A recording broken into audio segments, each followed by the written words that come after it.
Hello, Dave!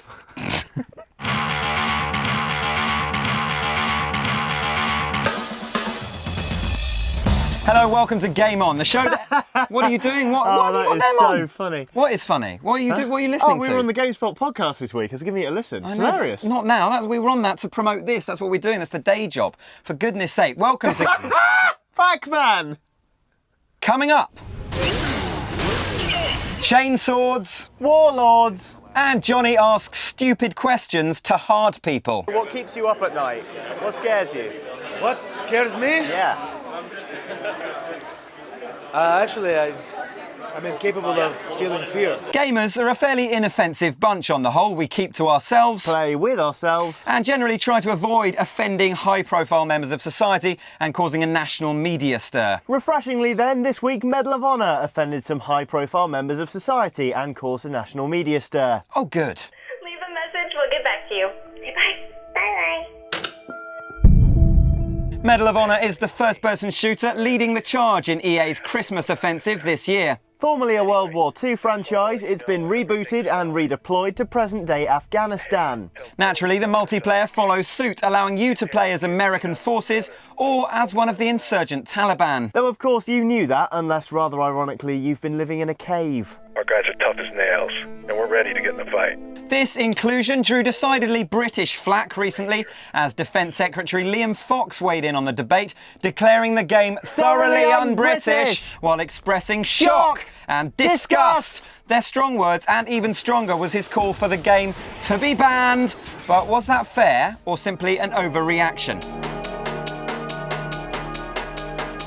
Naturally, we can see how the inclusion of the Taliban could be upsetting to friends and relatives of the soldiers lost or active in Afghanistan, but then some evidence has come to light to suggest Mr. Fox isn't fully informed. Firstly, it's worth mentioning that British soldiers don't actually feature in the game. Helmand Province does, which is where British troops are stationed, but they don't actually feature as a faction, playable or not. Also, plenty of films, books and TV shows portray the present conflict in Afghanistan, so holding a video game especially accountable seems a slightly unusual move. Even if video games should be held more accountable because they're more interactive, it's scarcely any different to a World War II game that allows you to play as the Nazis or any other enemy faction. Whether or not Fox's criticism of the game is a knee-jerk reaction or a justified moral assertion, it does raise questions as to the justification of putting an existing extremist faction into a AAA title. So we invited EA to comment on the Taliban controversy, but they declined to add anything to their original statement that the game's format merely reflects the fact every conflict has two sides. Having spent a good chunk of time ourselves on Medal of Honor's multiplayer, fighting on both sides, we have to agree with EA. Yes, the idea of playing as the Taliban is a slightly strange one, but ultimately it boils down to little more than a character skin, and as an experience, the whole game feels entirely detached from the politics of the conflict, even if it is ongoing. No one side is glorified above any other in the multiplayer experience. Really, it's a matter of winner and loser, determined solely by the people in the game itself. The point is, you're playing as a character skin in a map against other people across the world. While the people that frequent those matches are a diverse group, you can bet they're not spending their time online considering the moral implications of the team they've been randomised into.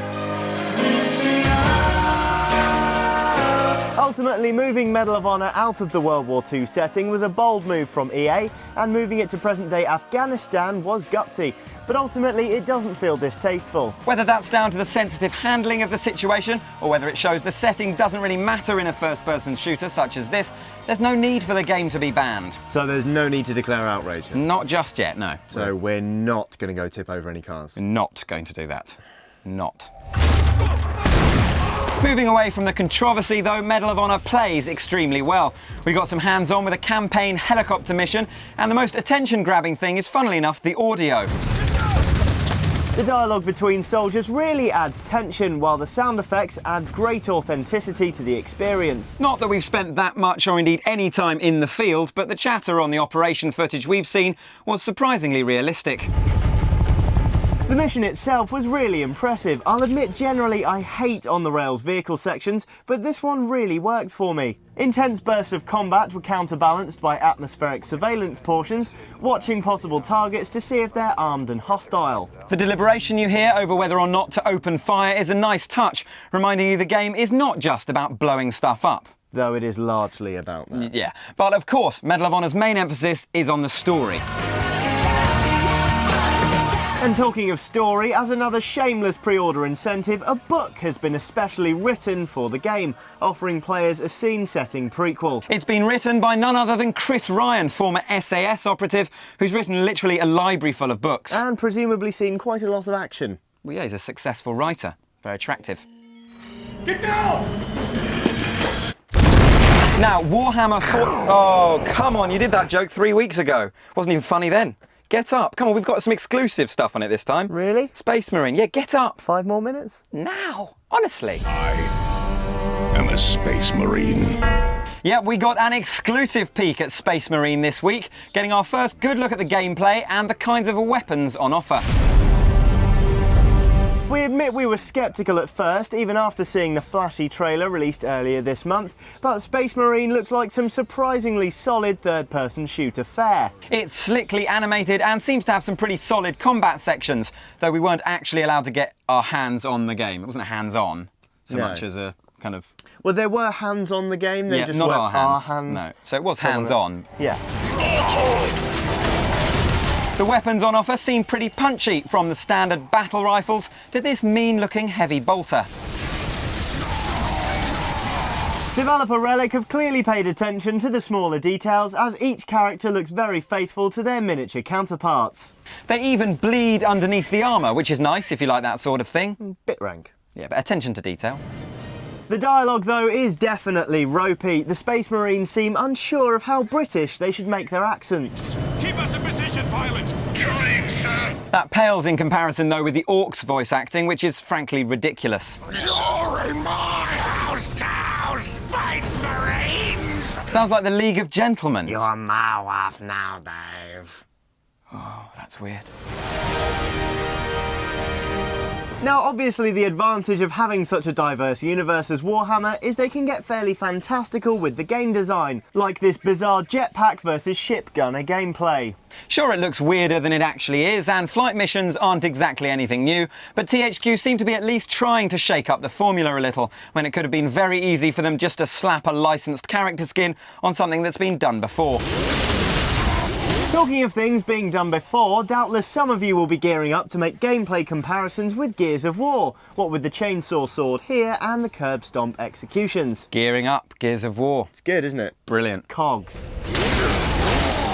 While we'll admit the head crushing is quite similar, the Space Marines have been toting chainsaws long before Marcus Phoenix and the boys were out of nappies. Yeah, back off, fanboys! Whoa, we're not challenging them to a fight or anything. We could. Chill out. Above all, though, if there's one reason Space Marines should be commended, it's for throwing some actual colour into the game, rather than going for the usual charcoal-filtered, triple-distilled, then rolled in a fine layer of soot visual style of its contemporaries. Yeah, I love a good splash of colour. Yeah, clearly that's why you thought it acceptable to leave the house with a Cookie Monster t-shirt on this morning. You look like a 4-year-old. So ultimately, even in spite of the traditionally soporific Warhammer effect, Space Marine looks like a really robust game with far more potential than we initially gave it credit for. The game's out next year. We'll check in on it again nearer the time. Almost it from us here this week at Game On. Just time to bring you a bit more from Johnny's exploits in LA. Yep, I got some quality time with the WWE superstars recently to promote SmackDown vs Raw 2011. All right. Not only could I get their opinions on the game, but it was my chance to find out what it's really like to be a wrestler, to get the inside scoop on the industry and ask the really hard, insightful questions. So did you? No.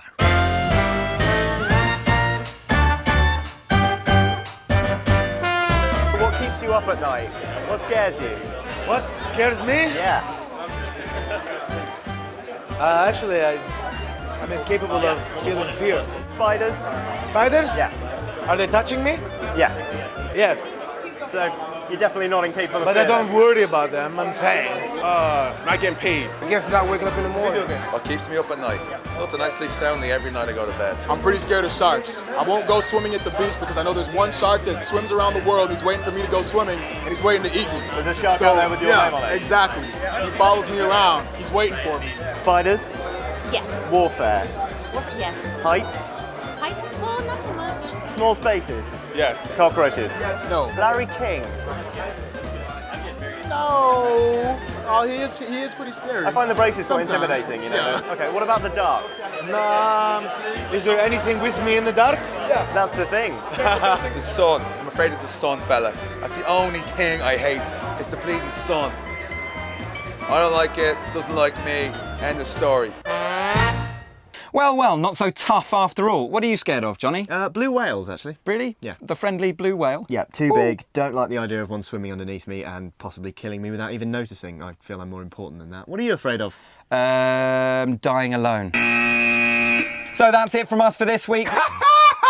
Really? If you want some of what he's having, download this week's GameSpot UK podcast and hear us make fools of ourselves some more. More gaming, ging-gang, gooly, gooly, gooly, gooly, what's it, ging-gang, goo, next week.